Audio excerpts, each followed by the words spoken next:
हरिओम नमस्कार मित्रों, प्रणाम। जय श्री राम, जय बद्री केदार। मित्रों, एक बार पुनः आपका स्वागत कर रहा हूँ श्री शिव शक्ति आध्यात्मिक चैनल पर, जहाँ पर कि मैं आपको ज्योतिष से संबंधित, अध्यात्म से संबंधित छोटी छोटी और महत्वपूर्ण जानकारियाँ उपलब्ध कराता हूँ। इसी कड़ी में आज चर्चा करूँगा कि स्त्रियों की कुंडली में कौन से योग ऐसे होते हैं जिससे कि उनके वैवाहिक जीवन में, दाम्पत्य जीवन में कुछ न कुछ परेशानियां उत्पन्न होती रहती हैं, समस्याएं उत्पन्न होती रहती हैं। इस विषय में आज मैं चर्चा करूंगा। वीडियो प्रारंभ करने से पहले आपसे पुनः निवेदन, यदि आपने अभी तक चैनल को सब्सक्राइब नहीं किया है तो चैनल को सब्सक्राइब करिए। वीडियो को पूरा देखें, अंत तक देखें। यदि आपकी समझ में आती है, आपको ठीक लगती है तो वीडियो को शेयर अवश्य करें, साथ में लाइक भी करें, कमेंट भी करें। तो मित्रों, आओ चर्चा करेंगे कि स्त्रियों की जन्म कुंडली में कौन सा ऐसे योग बनते हैं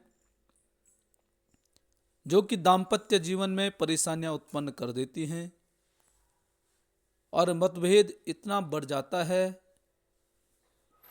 कि कभी कभी ऐसी स्थिति बन जाती है कि दोनों अलग अलग रहें।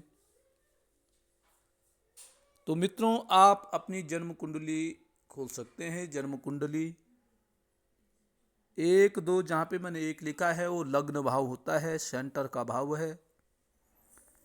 और जहाँ पे मैंने सप्तम भाव लिख रखा है, 7 का अंक जहाँ पे लिखा हुआ है वह सप्तम भाव है, अर्थात विवाह से संबंधित, अपने साथी से संबंधित जानकारियाँ, पति पत्नी से संबंधित, वैवाहिक जीवन से संबंधित जो जानकारियाँ उत्पन्न होती हैं वो सप्तम भाव से ही होती हैं। अब चर्चा करते हैं कि कौन से योग ऐसे होते हैं। तो मित्रों, सबसे पहले है कि सप्तमेश, आपका सप्तम भाव का स्वामी कौन है, कौन सा अंक 7वें भाव में लिखा है, तो उस भाव का स्वामी सप्तमेश होगा। तो यदि सप्तमेश का बृहस्पति ग्रह से संबंध नहीं बन पा रहा हो, या सप्तमेश को 2 पाप ग्रह देख रहे हों, पाप ग्रह हो गया शनि, हो गया राहु, हो गया केतु, हो गया, और मंगल और सूर्य को भी क्रूर ग्रह अर्थात पाप ग्रह में देखा जाता है। यदि ये पांचों ग्रह सप्तमेश को देख रहे हैं या सप्तम भाव पे इनकी दृष्टि पड़ रही है, तो मित्रों कहीं न कहीं ऐसी स्त्रियों का वैवाहिक जीवन बड़ा कठिन हो जाता है। दूसरा है, यदि बृहस्पति शनि और मंगल की राशि में हो, या शनि मंगल की राशि कौन सी है, यदि बृहस्पति आपका मेष राशि में है, या वृश्चिक राशि में है, या मकर राशि में है, या कुंभ राशि में है, इन 4 राशियों में यदि बृहस्पति ग्रह बैठा हुआ है तो ऐसी स्त्रियों का भी वैवाहिक जीवन थोड़ा कष्टमयी बीतता है।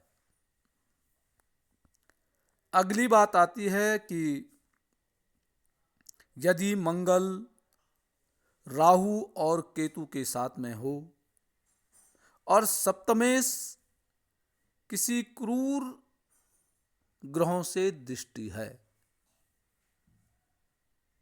मंगल राहु अथवा केतु के साथ में मंगल ग्रह विराजमान है और सप्तम भाव का जो स्वामी है उसको कोई पाप ग्रह देख रहा है, तो तब भी वैवाहिक जीवन में मतभेद उत्पन्न होने लग जाते हैं।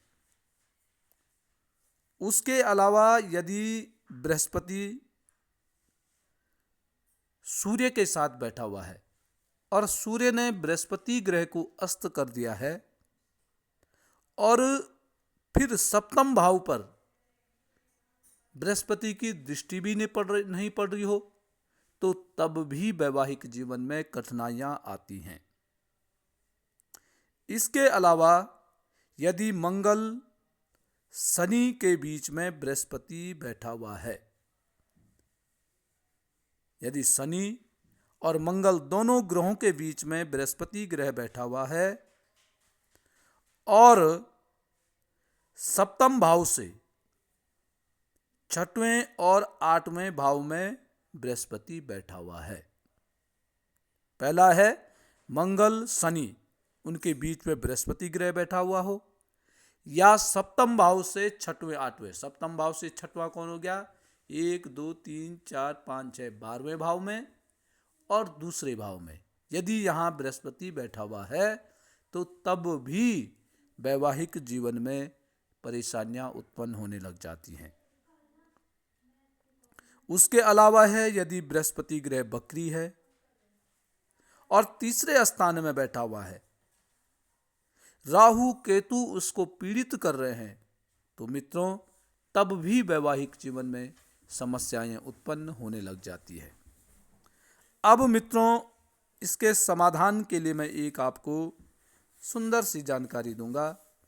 यदि किसी भी स्त्री के इस प्रकार से ग्रह हैं या उनके वैवाहिक जीवन में मतभेद उत्पन्न होता है, परेशानियां आ रही हैं, तो इनके लिए है सबसे उत्तम है भगवान शंकर और मां पार्वती का पूजन करना, या आप प्रदोष व्रत भी कर सकते हैं। और सबसे उत्तम है शंकर भगवान और मां पार्वती का पूजन करना है, प्रदोष व्रत करना है। यदि प्रदोष व्रत नहीं कर सकते हैं तो सोमवार के व्रत करें, 16 सोमवार के व्रत करें। मां पार्वती और शंकर जो शिवलिंग होता है उनको मोली से लपेट करके उनका पूजन करें और अपने दाम्पत्य जीवन को सुख समृद्धि प्राप्त करने के लिए भगवान शंकर से प्रार्थना करें, तो निश्चित ही दाम्पत्य जीवन सुख ऐश्वर्य के साथ व्यतीत होता है। तो मित्रों आज के लिए बस इतना ही। कल पुनः किसी नई जानकारी के साथ आपके सामने प्रस्तुत होऊंगा। तब तक के लिए नमस्कार, प्रणाम, जय श्री राम, जय बद्री केदार।